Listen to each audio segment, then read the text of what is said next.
Here is go back.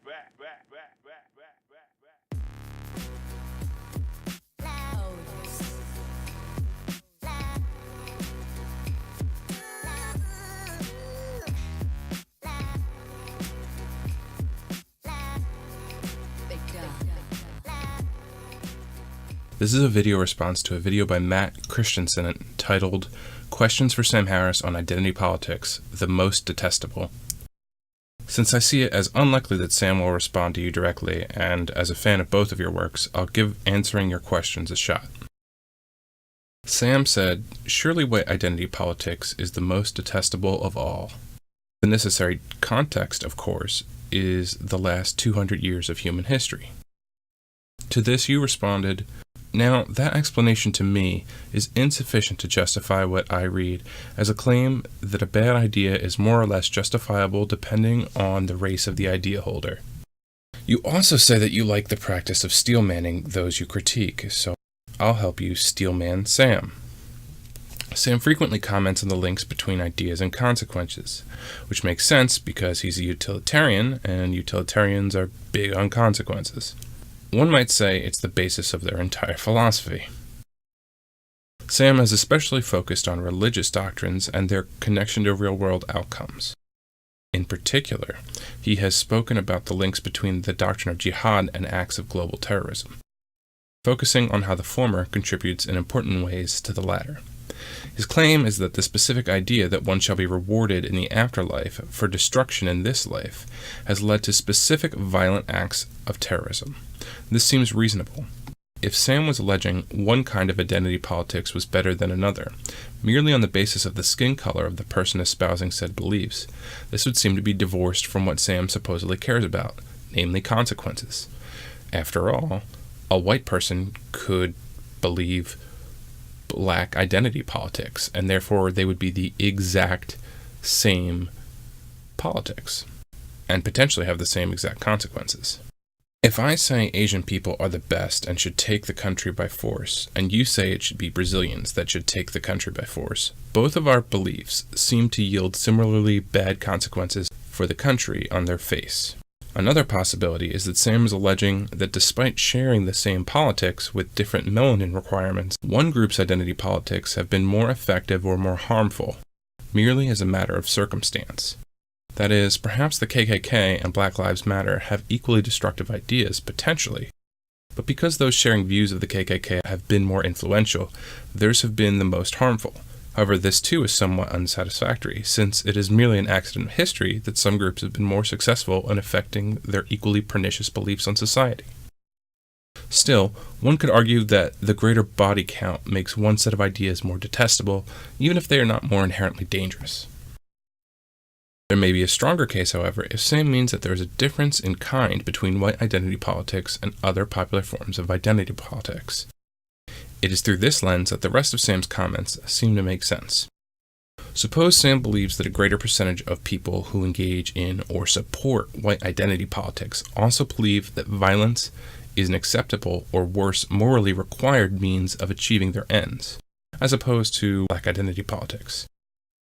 It seems plausible that the average white supremacist or neo-Nazi holds a belief such as this. It also seems reasonable that a far smaller percentage of people with non-white identity politics also endorse widespread political violence. Sure, Black Lives Matter has a history of violence at their rallies, but it seems possible that fewer members of that group endorse or excuse political violence. Whether this is true or not, I have no idea. If you look at hate crimes committed by white supremacists, as reported by the Anti-Defamation League, these numbers are not insubstantial, and perhaps a case could be made. Sam then pointed to 200 years of history as context. This seems pertinent. The particularly dangerous beliefs I mentioned above were key in the deaths of many millions of innocent people. The eugenics program the Nazis endorsed was actually based off of the American model of eugenics. The words blood and soil and torches seem to resonate in a way that Black Lives Matter does not, meaning the chant Black Lives Matter. It is at least plausible that this history in part justifies Sam's distinction. Then there is the bit where Sam uses religion as an analogy for meaningful differences in specific doctrines. Sam notes that he's far more critical of Islam than Anglicanism, despite both containing bad doctrines. You follow this analogy by concluding, I don't think it's crazy line of reasoning to follow, but let's be clear, it's reasoning that says the severity of the crime is to be judged according to the demographic group in which it belongs. I think Sam did not go into enough detail here. Perhaps Sam meant to, and should have said, both Anglicanism and Islam are bad because both preach the evils of homosexuality. In that way, they both are wrong about homosexuality. However, unlike Anglicans who refuse homosexuals' marriage licenses, those following Islamic texts have tossed homosexuals from rooftops. We might imagine that the biblical language which characterizes marriage as being between a man and a woman is less harmful than the Islamic text, which instructs Muslims to throw homosexuals from rooftops. One could point to Leviticus, where it instructs homosexuals to be put to death, but we don't need to for the purposes of this discussion. Instead, we can say that the substance of these two doctrines is similar in some respects, but that they have important differences as well. These differences are very likely the point of the analogy in the first place. You give the analogy of Asian versus black murder, and say that the distinction is based on outcome rather than principle, if we view black murder as worse because the numbers are greater. That's assuming that utilitarianism is bereft of principles. Whether you accept utilitarian principles as valid is another question entirely separate from whether these principles exist or not. Most people share the instinct that it is more wrong to be a mass murderer than to have killed one innocent person. Again, this seems reasonable. I personally detest utilitarianism and think it's essentially a virus in moral philosophy, but we are steel-manning Sam, so I won't digress. You mentioned Martin Luther King's positions regarding the politics of the 60s, but it would seem that black identitarian thought was under the same umbrella of civil rights activism at the time, or at least a shared tent. Evidence of this might be the rise of the Black Panthers in the 70s. To answer your question about the proximity of mosques in relation to Ground Zero, they might have different consequences. That is, there may be more civil unrest and more people may be hurt as a result of the mosque being more closely located to Ground Zero. If everyone respected personal property rights and freedom of speech, these consequences would not have to be factored in. So yes, geographical context matters in the utilitarian calculus. I can't speak for Sam, despite having done so this entire time and being about to do so now.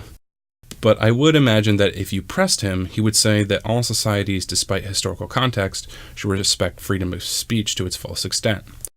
So if by practicing German identity politics, Sam means beginning to burn London down again in the name of the Third Reich, even if that's with tiki torches, he's right.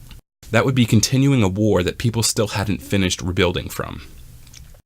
If people beat such a person until they decided to retreat, that seems reasonable.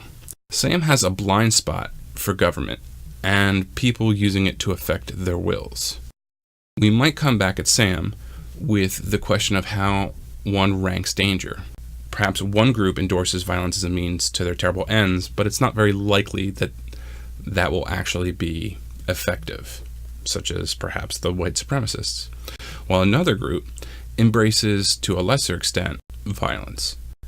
However, if enough of this other group's views are widely shared by the electorate, then their terrible ends are actually more likely, and therefore they are more dangerous. In this way, it could be possible that the views of Black Lives Matter, if they are shared by enough of the populace, are actually more dangerous in consequentialist terms, and I'd really want to press Sam on an answer to that, since he admits that their policies are retrograde. Alright, well, thanks for listening.